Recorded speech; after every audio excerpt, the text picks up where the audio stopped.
I don't wanna be just someone that's new. I speak my mind so free, so you could hear the truth. Yeah, I know that we all have fear. Hey guys, and welcome back to the podcast. This is The Truth for Youth with Mike and Murphy.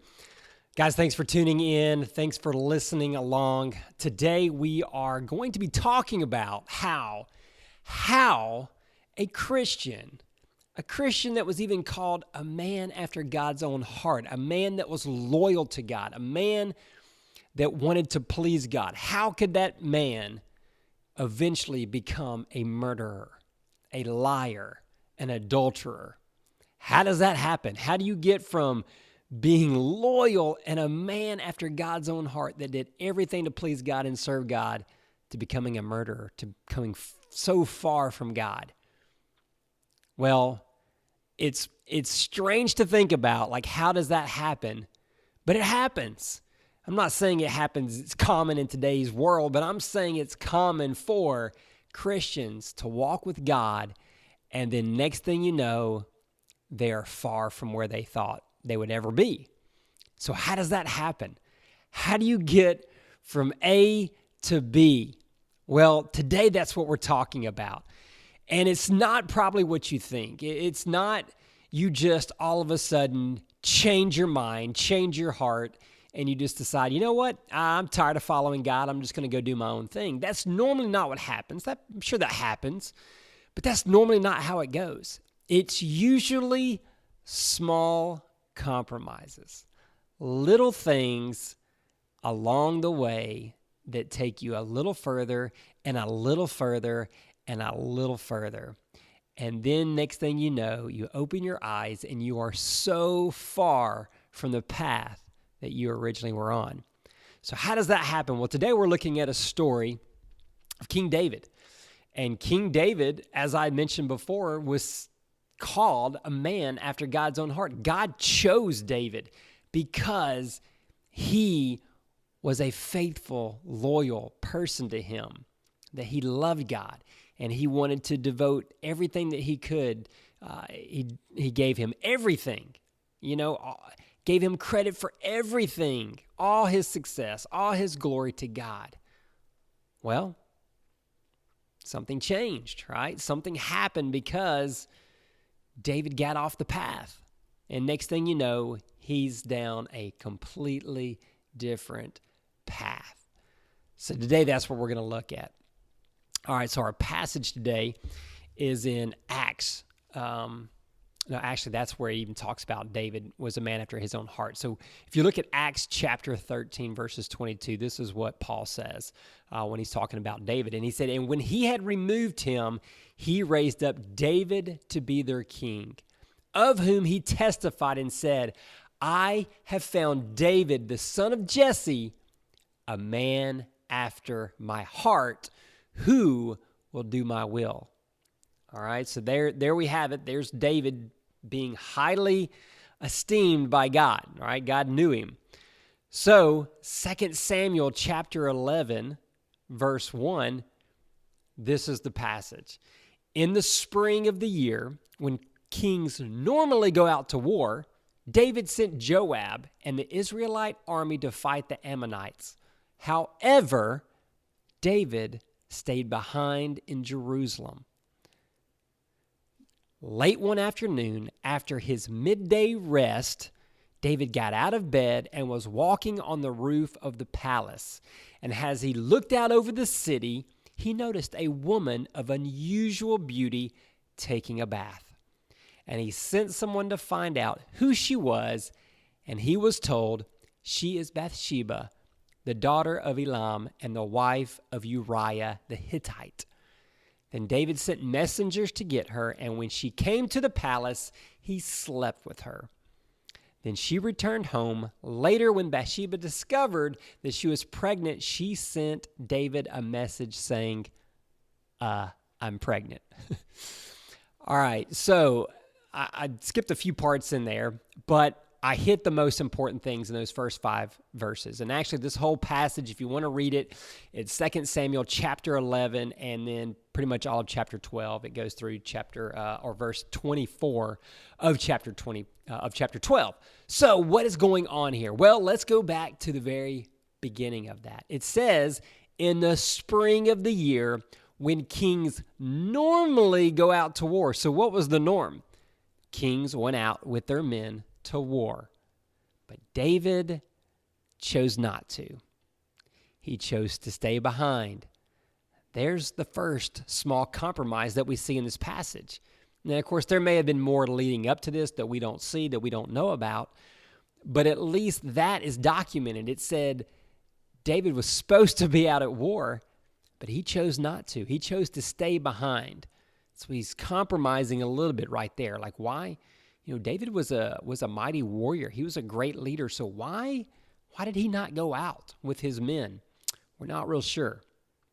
But then it goes on to say that after he took a little midday rest one day, he got out of his bed and he went onto the roof of the palace. Now, if you just read that passage, you probably don't think much of it. But if you study the text a little bit and you kind of look at the context, it was pretty normal for women to bathe and kind of bathe on their rooftops. Well, obviously, David's in a kingdom, and his palace is a lot bigger, sits up higher, elevation-wise and even height-wise. So he's able to see a whole lot.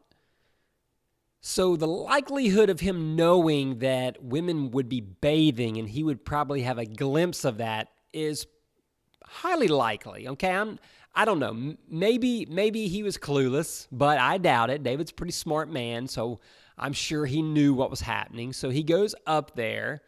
He sees this beautiful woman named Bathsheba, and he decides to send his messengers. And so he said, hey, I'm the king. She's hot, okay? Bring her here. Again, here's the little compromises, right? Didn't go off to war. Goes up on the rooftop where it's likely he's going to see women bathing. He's looking around. He sees a beautiful woman, and instead of just saying, okay, she's hot or whatever, and leave it alone, he pursues it. Another little compromise. Don't know if he had the intention at that moment of saying, hey, I'm going to sleep with her, but he at least sends for her to come to the palace so that he can at least maybe get in conversation with her, but he probably has a plan in place, okay? So she comes to the palace. He sleeps with her. I don't know. I didn't live during this time, but I can imagine if you're a younger female and you are in the king's palace and he wants to sleep with you, you probably don't have a whole lot of choice. I mean, I don't know. Maybe she could have resisted. Maybe he would have said, fine, but I don't know. I'm sure she was probably pretty intimidated. He is the king, so she sleeps with him, and I don't know. Maybe she wanted to, but, let's give her the benefit of the doubt. Right now, it's all David's plan.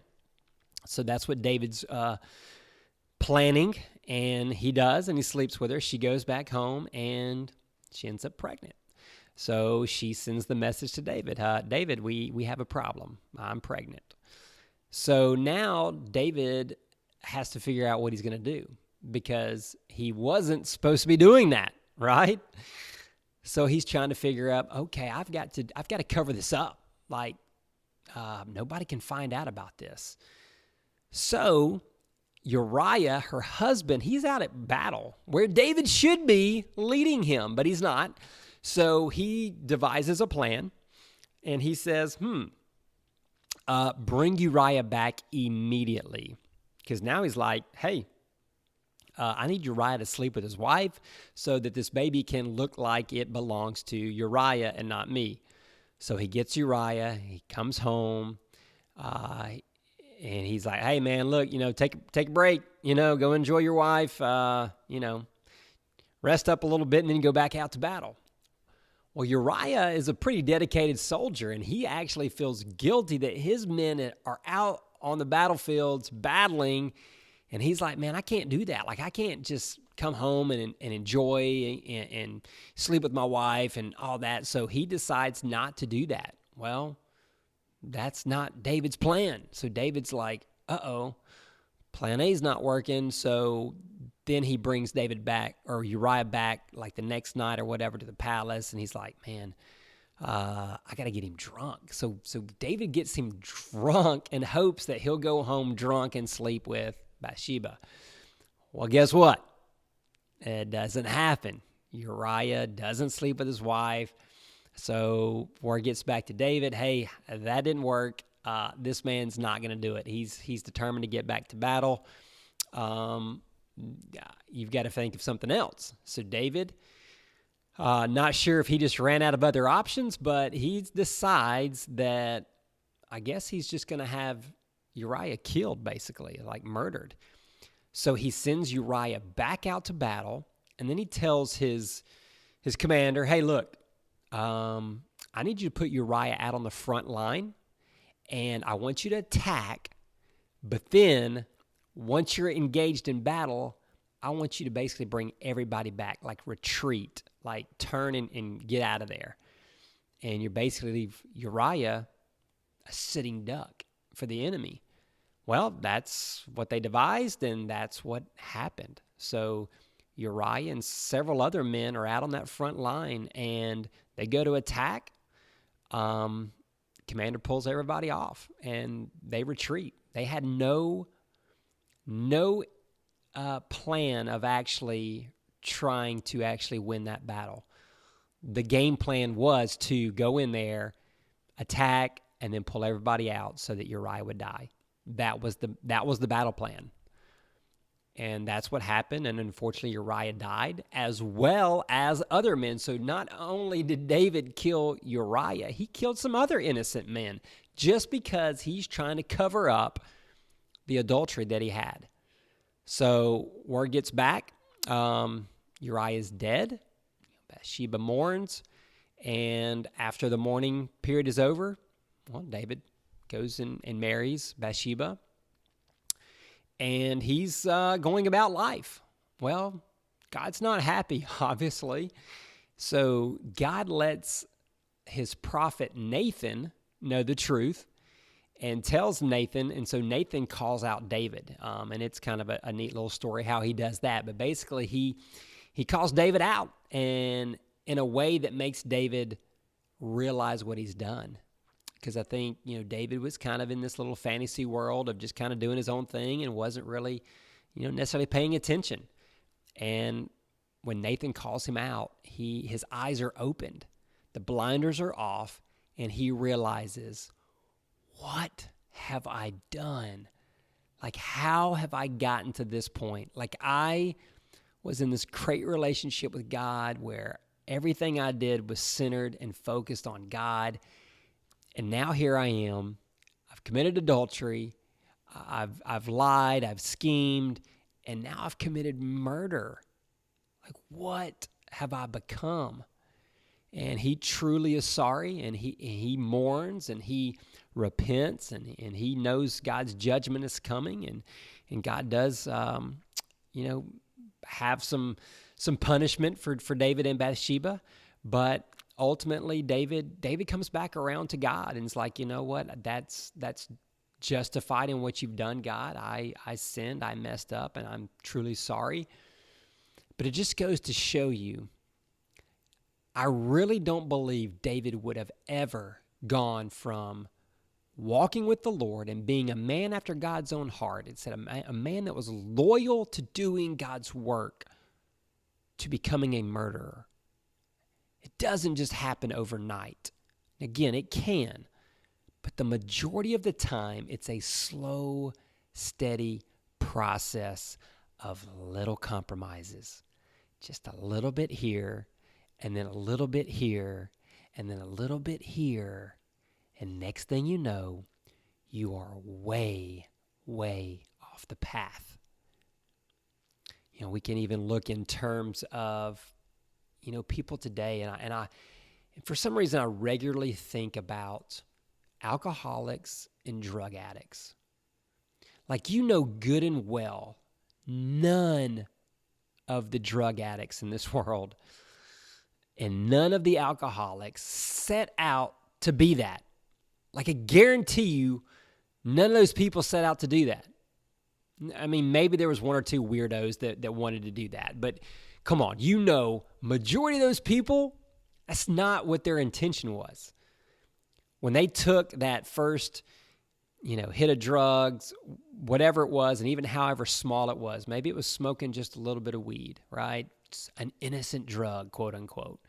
It's not innocent, but I'm saying that because that's what a lot of society says. And of course, it's become legalized more and more for recreational and use, whatever. But so you take something like that, and then what you see a lot of times is that doesn't do the job quite well enough, right? Maybe the high's not strong enough or whatever. And it doesn't happen all the time, but most people don't go from never doing any drugs to doing like seriously hard crack cocaine, heroin, meth, or whatever. Like, it rarely happens. Most of the time, it's a progression, right? It's maybe even starts with, I don't know, vaping or smoking cigarettes or something small, maybe taking a couple pills or something, painkillers or something that leads to a little bit more, a little bit stronger, a little bit bigger, feeling of ecstasy or, numbness or whatever it is, right?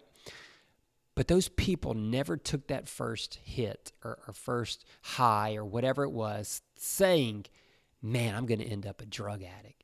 I cannot wait till the day that I'm homeless and I'm broke and I have all these sores on my body and I look disgusting because of the drug abuse. And all I can think about all day long is, how am I going to steal enough money or prostitute myself or do whatever I have to do to get a little bit more money so that I can go get that next hit? Like, that's not a good life. I hope you realize that that's a miserable life. And if you've ever watched documentaries or seen that or experienced that with a family member or friend or something, it's awful. It is awful. But that's the reality of a lot of drug addicts. Let's look at alcoholics. Same thing. I guarantee you, alcoholics didn't take that first sip of alcohol saying, man, I cannot wait to become an alcoholic. I cannot wait till I'm going to lose my spouse and my family and my kids and my job one day because I just can't stay sober. Like, that is the life that I'm looking forward to. And that's what I'm going to pursue. Like, that's crazy, right? Like, that doesn't happen. They think, oh, it's harmless, or it's just this one time, or it's just, I can stop it, or I can control it. It's not going to consume me. It's not going to grab a hold of me. It's not going to become an addiction. That's the mindset. But then it's like a little compromise, right? Just a little compromise. And next thing you know, and I know it doesn't happen to everybody, right? Not everybody that smokes weed becomes a drug addict. Not everybody that drinks alcohol becomes an alcoholic. But you don't become an alcoholic if you never drink alcohol. Right? That's the truth. You never become a drug addict if you never do drugs. Now, I know maybe prescription drugs and maybe you have painkillers and you become addicted that way, but right now I'm talking more of the recreational drugs, okay? If you never do it, you'll never become addicted to it. Just that's the way it happens. So those small little compromises will lead you down a path, and guarantee you those people never in a million years imagine that that's what their life would look like years ago when they were probably doing it recreationally or, occasionally, or never had done it. I've talked to a lot of people in my life, and several that are way down a path that they never thought they'd be on said, I really never imagined I'd be here. I never imagined it. And honestly, I can't imagine it either. Like, some of the people that have gone down paths, I never would have imagined it. And I know that it didn't just happen overnight. It wasn't just a one-time decision of, hey, I'm going to make this bad decision, and next thing you know, I'm way away from God or way down this destructive path. It's little bitty compromises, guys. It's little bitty compromises.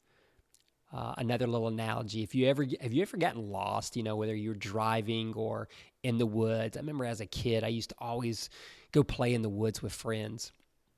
This was kind of, obviously pre-technology, cell phones. We didn't have any of that stuff. Like, it's kind of weird to think I used to go just run around the woods like pretty much all day long and then come back at night. Like, my parents had no clue how far off in the woods I was, where I was. We just went and did it. And sometimes we would kind of get lost, and it doesn't just go from being in my backyard to the middle of the woods and lost, right?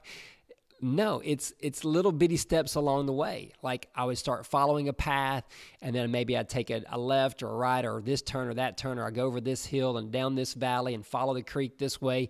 And next thing you know, like, I'm not real sure where I am. But it was a matter of steps and progression that got me there. It didn't just go from my backyard to the middle of the woods lost. Guys, it's always little steps, and it always seems innocent, right? You always think, oh, I know where I'm going, right? I didn't enter in the woods thinking with the intention of I'm going to get lost, right? Like, I went in the woods thinking, oh, I know where I'm going, and I'm going to follow this path, and then, I'm going to do whatever, and then we're coming back, do some hunting or, finding stuff, do some just exploring, and then come back. Not having the intention of getting lost. Guys, I cannot tell you enough. You have to be careful. You have to be cautious. You cannot compromise on the small things. Little compromises will lead to bigger compromises. Little compromises along the way will get you lost. It'll take you down a path that you never intended to go down. I'm telling you guys, that's how it happens. If Satan, imagine the worst picture of Satan that you can imagine, right? The big horns, maybe he's on fire, he's red, he's got his pitchfork. If he beat on your front door and said, in this evil voice, "Come with me, we're going down this path of destruction and death. We're going to disobey God, and you're going to follow me forever." We would slam the door and run for our lives, right? Like, and start praying, oh God, please, help me, don't allow this to happen. But that's not how it happens, right? Like, that's not the way Satan approaches us. That's not how sin approaches us. It's always in a small, appealing way that seems innocent, that seems harmless. Because if it were so obvious like that, again, hey, take this hit of drug and you're going to be a drug addict and, homeless and broke, of course, you're not going to do it. But that's not how the knock comes. It's a little innocent, attractive person at the door, and it seems somewhat innocent, somewhat harmless, but that that's probably not the right thing to do, but it's a small compromise. And so you're like, it seems okay. It looks okay. It looks kind of harmless. It looks kind of fun. It doesn't look scary. It doesn't look evil. But in reality, that's the way it is. That's the way it is. It says that Satan comes prowling like a lion, right? It's not that big knock on the door that's beating down the door. If you've ever watched any of the wildlife videos, I encourage you to look on YouTube or look it up. Watch how a lion will just kind of prowl. It'll get real low in the tall grass, and it'll kind of stalk, right? It's looking for the weak animal in the herd, right? Or the baby or small or little gimpy, right? And it's just kind of watching, and it's prowling, and it's low, and it's stalking, and it's real quiet, real slow, real stealthy. And then at the right moment, it lunges, and it goes full speed, and it attacks, right? And then it digs its claws in and its teeth in, and it grabs a hold, and it doesn't want to let go until the animal's dead and devoured. That's the way lions attack. That's what it says Satan does. That's how Satan attacks, right? He's like that lion that's prowling, that's very stealth. That's what he's looking for in your life. He's looking for those little areas that are your weaknesses, and he knows them, right? And he's prowling along slowly, stealth mode, coming after you until he can get his claws in, until he can get his teeth in and hold on to you and hopefully destroy you. That's what it says. He comes to kill and destroy, to steal, kill, and destroy. And it starts with small compromises, little compromises. Guys, I cannot stress it enough. Don't give up. Don't give in to the little compromises. Stay the course. Keep your eyes on Jesus. Keep making the wise decisions. Keep seeking his guidance. Keep seeking him for your help, for your strength, and be aware, right? Be cautious, because the little compromises are what'll get you in the end. Guys, thanks for listening today. Thanks for tuning in. If you're finding value in this podcast or another podcast and you think, man, this is something that I think a friend or a family member or somebody that you know will benefit from, share it with them. Give them the link or whatever you need to do. Share it on social media. But I would really appreciate that, guys. And if you have not, please review the podcast. Give it a review. Give it a rating so that others will find it. Others will benefit from it as well. Guys, and that's it for the podcast, and we will see you in next week's podcast. Until then, remember, stay focused on God, right? Keep seeking him, stay dedicated, persevere, and do not compromise. Do not give in to those little compromises, as innocent as they may seem, because it can lead to a very dangerous and destructive path. Love you guys. Bye-bye. I don't wanna be just someone that's new. I speak my mind so free, so you could hear the truth. Yeah, no.